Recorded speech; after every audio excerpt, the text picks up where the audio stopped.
Halo, apa kabar kalian semua? Sekarang aku akan review film yang bergenre komedi action yang berjudul Central Intelligence yang dirilis pada tahun 2016. Nah, tanpa basa-basi lagi, kita langsung saja mulai. Eits, tunggu dulu. Kita lihat intro dulu ya.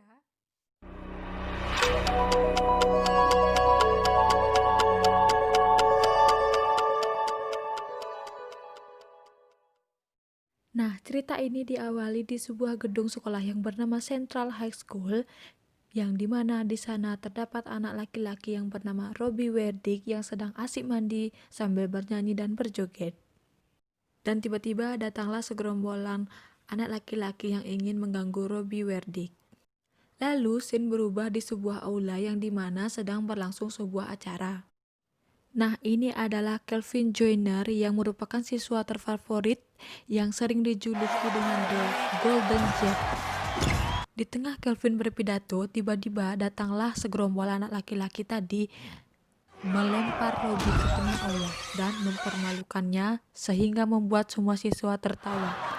Tetapi Kelvin yang melihat kejadian itu merasa kasihan dan memberikan jaketnya untuk menutupi bagian terlarang Robbie. 20 tahun kemudian sejak kejadian tersebut, diperlihatkan Kelvin yang bekerja di sebuah perusahaan sebagai akuntan. Nah, waktu pada makan siang, Kelvin bersama sang istri tercintanya Maggie, dan Maggie mengajak Kelvin untuk menghadiri reuni SMA-nya.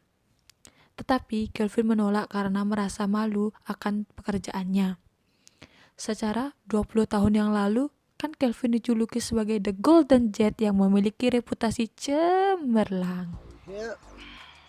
Selesai makan siang, Kelvin pun kembali bekerja. Pada saat Kelvin membuka komputer, ia melihat ada permintaan pertemanan di Facebook dengan nama Bob Stone.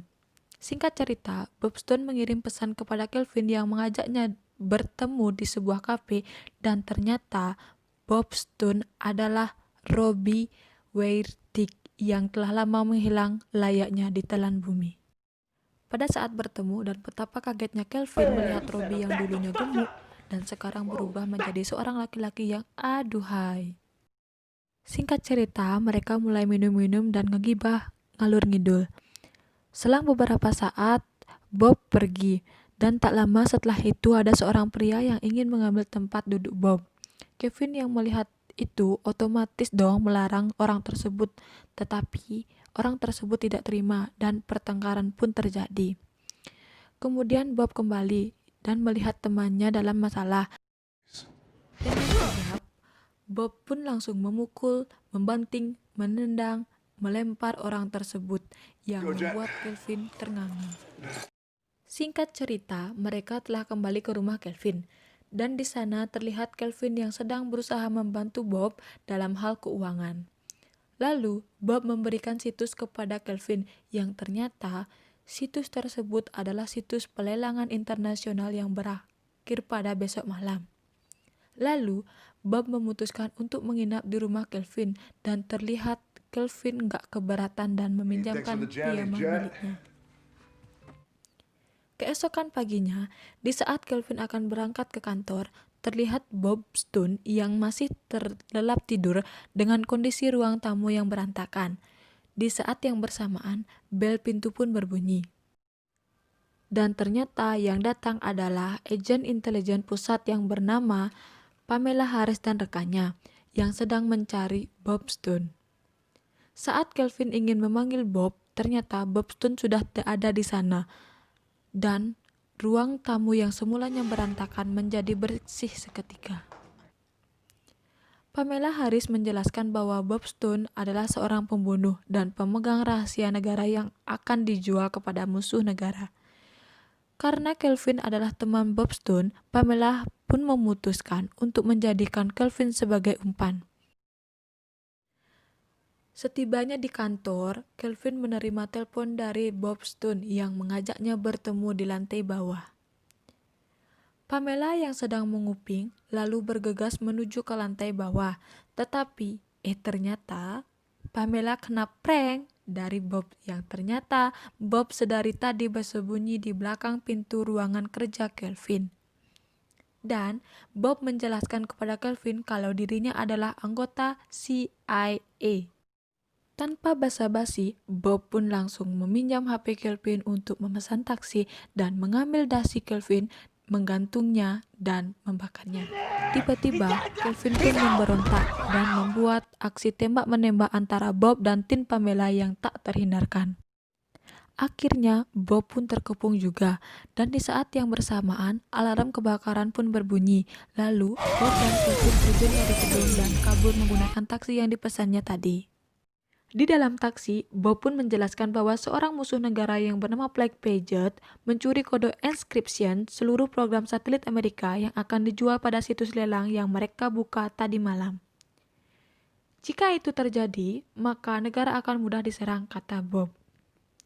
Bob membutuhkan bantuan Kelvin untuk memecahkan kode transaksi penawar yang sehingga mereka dapat mengetahui tempat transaksi tersebut dan dapat menangkap penjual dan pembelinya. Namun, Kelvin yang tetap kekeh tidak mau ikut-ikutan kembali menceritakan bahwa Bob dulunya memiliki mitra kerja bernama Phil. Ketika kode inskripsi dicuri, mereka sepakat untuk mencarinya dengan cara terpisah di sebuah gedung. Namun, baru saja berpisah, Black Pager menjebak Phil yang berada di dalam lift, dan Bob yang berada di luar lift berusaha menolong, tetapi Phil tewas seketika. Setelah Bob selesai bercerita, tiba-tiba pembunuh bayaran yang menggunakan motor datang dan menyerang mereka. Di saat yang bersamaan, Kelvin yang melihat kesempatan lalu kabur menuju tempat konsultasi bersama istrinya. Di tengah jalan, Kelvin dihadang oleh Pamela, dan Pamela pun mengatakan kalau Bob sedang berbohong dan mengatakan kalau Bob adalah Black Pager yang sebenarnya. Dan Bob juga yang membunuh temannya sendiri. Hal ini membuat Kelvin semakin pusing tujuh keliling. Dan pada saat itu, Pamela memberikan Kelvin sebuah alat yang bisa melacak lokasi ketika alat itu ditekan. Setiba Kelvin di tempat konsultasi, ia dikejutkan lagi. Ternyata Bob Stone telah sampai di sana sebagai dokter konsultasinya. Kelvin pun kesal dan Kelvin pun menanyakan di mana dokter yang asli sebenarnya. Saking kesalnya, Kelvin mengancam akan memencet tombol lacak lokasi tersebut. Namun, Bob Stone berhasil meyakinkan Kelvin kalau dia tidak punya kode tersebut. Sehingga Kelvin mengurungkan niatnya dan berniat membantu Bob Stone. Lalu mereka menuju ke sebuah bank internasional sebab hanya petugas dari bank yang bisa mengakses informasi yang mereka perlukan. Tetapi masalah lain pun timbul, di mana petugas bank adalah Trevor, yaitu lelaki yang mempermalukan Bob 20 tahun yang lalu. Di sana, Bob Stone lagi-lagi diolok-olok oleh Trevor sehingga Bob Stone tidak bisa berkutik apa-apa. Tetapi Trevor memberikan kode transaksi itu kepada Kelvin. Namun, setelah itu Kelvin ditelepon dan diancam oleh Pamela untuk menekan tombol pelacak lokasi itu dan menahan Bob Stone di sana. Jika tidak, maka istrinya Kelvin akan celaka. Akhirnya Kelvin berterus terang kepada Bob Stone dan Bob Stone tertangkap. Dan Pamela menyiksa Bob Stone saat interogasi. Namun, Kelvin yang tidak tega melihat hal itu dan memutuskan untuk menolong Bob. Tak lama setelah itu, mereka pun diserang. Dengan keahlian Bob, ia pun mengalahkan semuanya. Setelah itu beres, mereka pun mencoba melacak lokasi pelelangan menggunakan kode transaksi yang diberikan oleh Trevor. Dan lokasi pun berhasil dilacak. Tempat transaksi tersebut dibilang cukup jauh, yaitu di Boston. Karena tempatnya cukup jauh, mereka memutuskan untuk mencuri sebuah jet pribadi. Lalu mereka pun terbang. Sesampainya di lokasi tujuan, Bob menyuruh Kelvin berjaga-jaga di luar, sementara ia masuk ke dalam. Namun, Kelvin yang mengingat akan kejadian kematian Phil membuatnya menolak, dan lagi-lagi Bob pun meyakinkannya sehingga Kelvin pun mau berjaga-jaga di luar. Saat dia berjaga-jaga di luar, Kelvin melihat Pamela masuk ke dalam dan berpikir kalau Pamela adalah Black Pager yang sebenarnya. Kelvin yang bingung memutuskan untuk masuk ke dalam dan tiba-tiba Bob menyerang Kelvin dengan menembak di samping lehernya. Dan di sana tiba-tiba datanglah Phil yang mengaku sebagai Black Pager yang sebenarnya. Bob yang di sana merasa heran dan Bob juga yang tidak mau kalah juga mengaku sebagai Black Pager yang sebenarnya di depan pembeli tersebut. Setelah itu datanglah Pamela dan mengulang semuanya.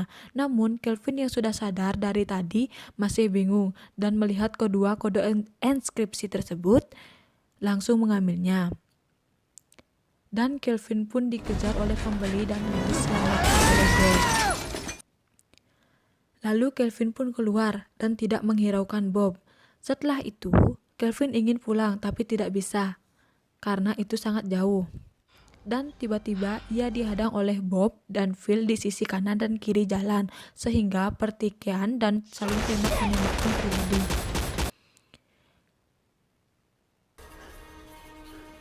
Dan saat itu pun Kelvin melihat ada pistol yang nganggur dan menodongkan ke arah Bob dan Phil yang sedang berkelahi. Namun Kelvin yang bingung harus mempercayai yang mana, sehingga ia menembak asal-asalan dan mengenai Bob. Alhasil, membuat Bob lemah dihajar oleh Phil. Akan tetapi, Phil yang akhirnya mengakui telah mempalsukan kematiannya pada saat itu di lift dan membawa kabur uang. Setelah itu, Kelvin yang menyadari kalau Bob masih sadar, ia mencoba untuk mengalihkan perhatian Phil dengan cara salto namun gagal. Dan saat itu pun, Bob berdiri di belakang Phil dan Bob Stone menggerogoti kerongkongannya Phil dan mendorongnya ke sungai. Setelah itu, Bob pun meminta maaf kepada Kelvin dan mereka pun berbaikan, serta mereka pun berencana menghadiri acara reuni sekolah. Saat mereka hadir di acara reuni sekolah, Pamela pun ikut hadir dan berterima kasih kepada mereka dan menawarkan Kelvin untuk bergabung bekerja bersama mereka. Saat acara reuni berlangsung, tibalah waktunya pengumuman Raja dan Ratu diumumkan. Dan Bob Stone pun dipilih menjadi raja. Dan saat ia berjalan menuju panggung, terlihat Trevor lagi-lagi mengolok-olok Bob. Tetapi sekarang Bob telah berbeda. Dengan satu pukulannya saja, Bob berhasil membuat Trevor terkapar. Dan film pun selesai. Nah, sekian review film aku kali ini. Kesimpulan yang kita dapat ambil, jangan pernah membuli dan memandang fisik seseorang. Nah, menurut kalian gimana? Silahkan tulis di kolom komentar ya. Jangan lupa like, comment, and subscribe supaya aku lebih semangat bikin videonya. Oke.